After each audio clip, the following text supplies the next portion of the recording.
இந்த 57வது நூலக வார விழாவில் நான் இங்கே கலந்துக்கிறேன். நானே எதிர்பார்க்கல. அதனால இந்த அரிய வாய்ப்பை தந்த நண்பர் செயல்பாட்டாளர் அவர்களுக்கு விஸ்வேஸ்வரன் சார் நீங்க பலத்த கரவழி கொடுக்கலாம். ஒரு அரிய வாய்ப்பை எங்களுக்கு கொடுத்தார். கிட்டத்தட்ட ஒரு 100 இதயங்களுடைய ஆசீர்வாதத்தை நான் பெற்றேன்.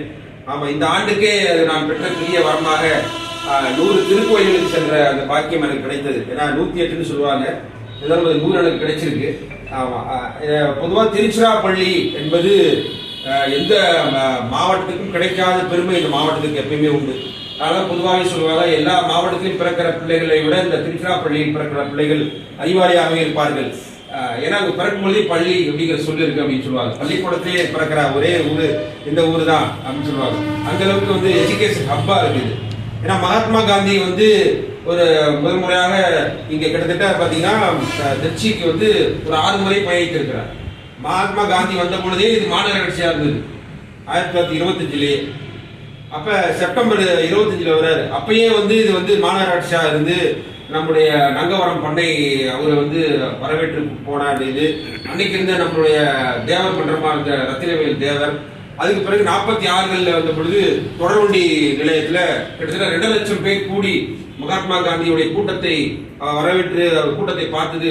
இந்திய துணைக்கண்டத்திலேயே 46களில் 2 லட்சம் பேர் மகாத்மா காந்தி கூட்டத்துக்கு கூடியதாக எந்த மாநகரத்துக்கும் அந்த வரலாற்று குறிப்பில்லை. திருச்சிக்கு மட்டுமே உண்டு. எனவே அந்த அளவுக்கு இங்க திருச்சி என்பது முழுக்க முழுக்க சமயத்திலையும் முதன்மையான இடத்துல இருக்கு. வைணவமா இருந்தாலும் சரி, சைவமா இருந்தாலும் சரி. அப்ப சமணத்துக்கும் இதுதான் அடிப்படையாக வந்திருக்கு.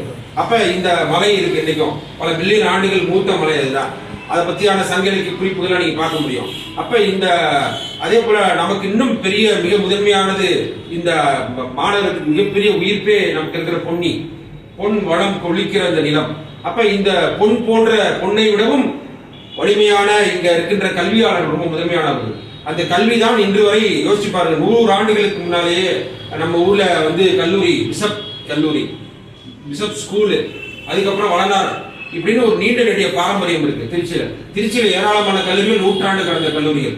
அந்த நூற்றாண்டு கடந்த கல்லூரிகள் இந்திய நாட்டுக்கே கொடுத்த கொடை என்பது நீங்க சொன்னீங்க பாத்தீங்களா. இந்த கிளை நூலகம் கொடுத்த கொடை பல கல்வியாளர்களை உருவாக்கி இருந்தது. அதே போல திருச்சிராப்பள்ளி மாநகரம் இங்க இருக்கிற கல்வி நிலையங்கள் பல நாடுகளில் பெரிய பெரிய அறிவாளிகளை, பெரிய பெரிய அறிஞர்களை, ஆய்வாளர்களை உருவாக்கிய நிலம் இந்த நிலம். அப்படி பாத்தீங்கன்னா நம்ம குடியரசுத் தலைவர்களை உருவாக்கிய ஊர் இந்த ஊர் தான். எல்லோரும் தேடி படிக்கிற ஊர் அதுதான்.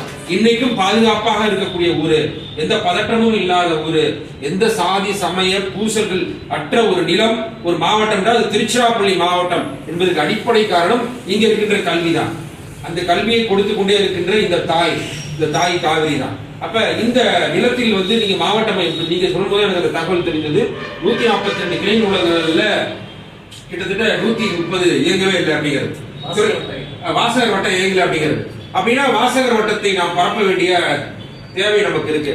ஆமா, அதனால நீங்க எந்த அளவுக்கு நமக்கு மாவட்டத்தில் இருக்கிற எல்லா ஒன்றியங்களிலும் இருக்கிற இந்த பிளாக்னு சொல்லக்கூடிய இருக்க பகுதியில் எல்லாமே அரசு பள்ளிகள் இருக்கிறதோ, அங்க இருக்கிற ஆசிரியர்களை ஒருவரை பொறுப்பாளராக போட்டு கூட கூடுதல் பொறுப்பு தான் இருந்தாலும் அதை மகிழ்ச்சியோடு ஏற்றுக்கொள்கிற ஆசிரியர்கள் இருக்காங்க.